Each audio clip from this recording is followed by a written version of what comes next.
Alright, Photoshop, Spectral. So let's open up our spectral map, or just our color map, sorry, and go in and make a spectral channel.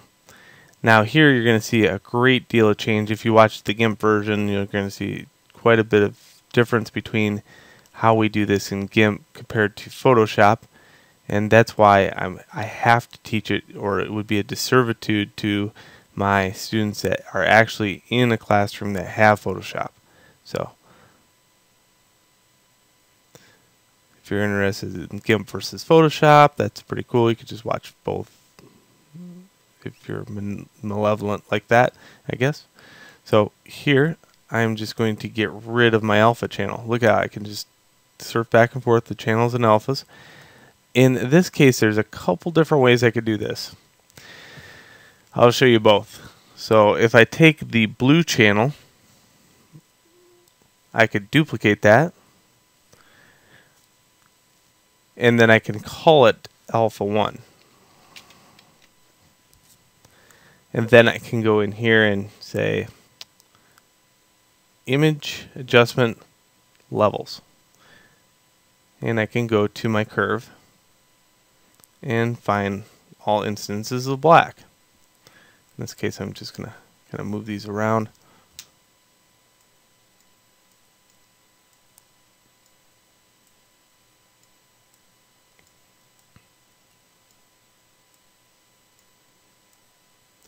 Curve's a little bit different looking here.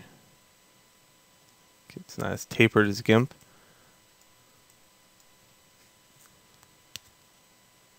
Hit OK. And there we go. That's one way to do it. Another way to do it is go to layers, take this layer and duplicate the layer, and then steal away all the hue saturation. So hue, just desaturate it, and then image adjustment levels.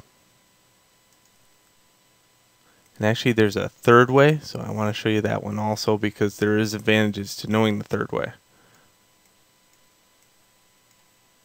So we know that this would equal to, let's say right there. And how I move that over to the alpha is go like this, copy it, channels, back here, edit, paste. Okay. The third way, which is really neat, is duplicate it, then go image adjustment black and white. And in this case,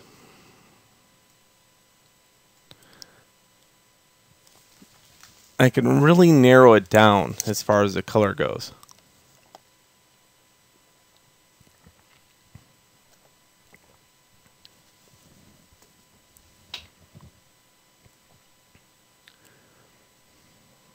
So you can see I get higher contrast values here.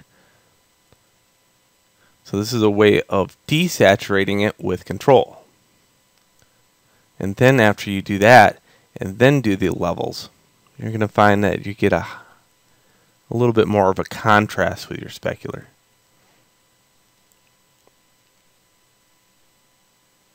See, now you get these little black bits out here. They're a little bit more separated.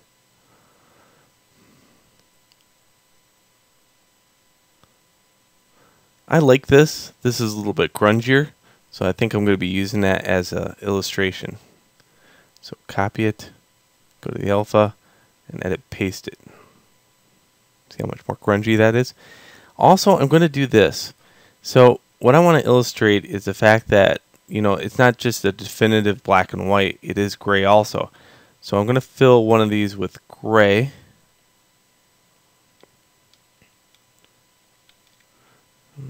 Let me think how I can do this.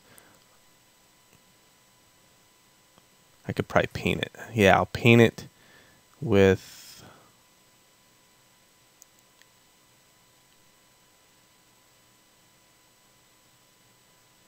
overlay. Let's try that.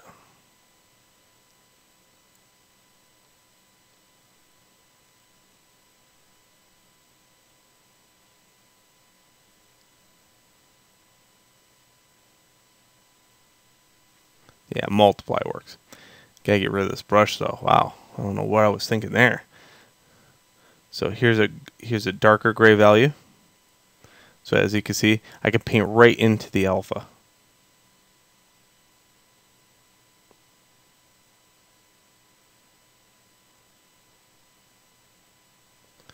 And then I'm just going to up that value just a little bit as far as brighter goes. And I'll put one over here.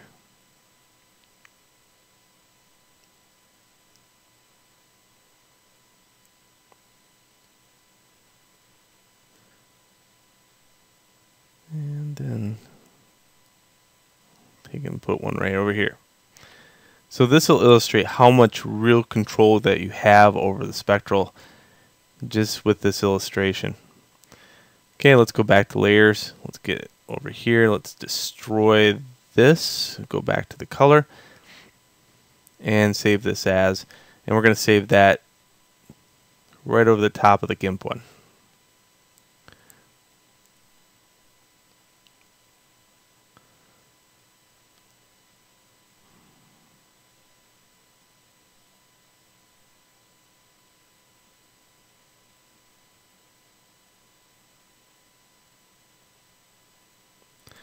Here I have to pick 32-bit in order for this to work.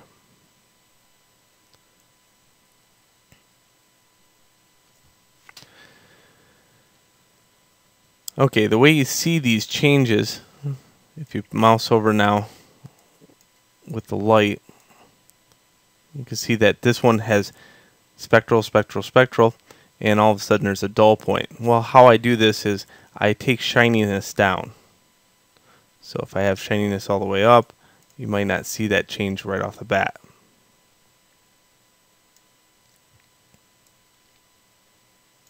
Here, it really super illustrates that point.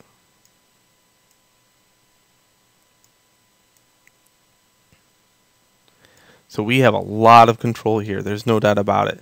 I can tell you what scratches look like corresponding to just plate steel or whatever else just by painting it mid-tone gray.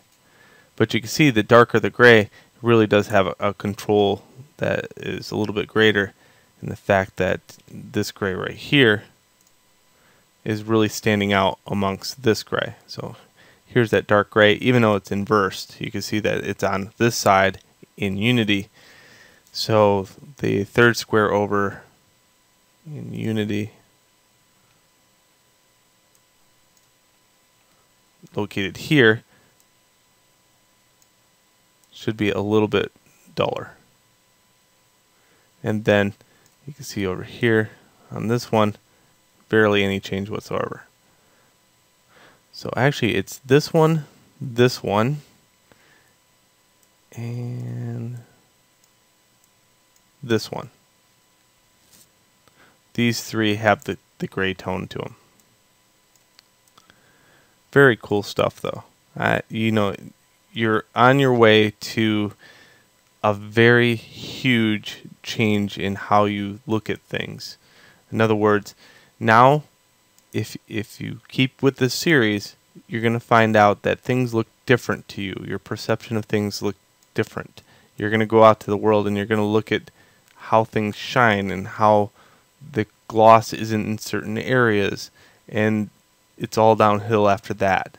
Pretty soon you'll be pointing it out in video games and pointing it out in movies, and then things aren't as dramatic to you anymore. So keep in mind that change will occur to any student of 3D. They become, I don't know, lackadaisical or washed out in their brains, the fact that things exist. It's fascinating because you look at things that other people don't look at. You'll look at the gloss points of things, and you'll look at the diffusion of light, where other people are like, ooh, red. So you'll enjoy the change. There's nothing bad about it. It's just going to be fun at parties when you illustrate it to your friends and say, hey, you know, boy, that looks like a really cool glossy surface. Then you become the outcast nerd of the society. But you'll live through it, and those people, they'll never learn. So enjoy, and let's go on to a new map, and I'll announce that in the next video.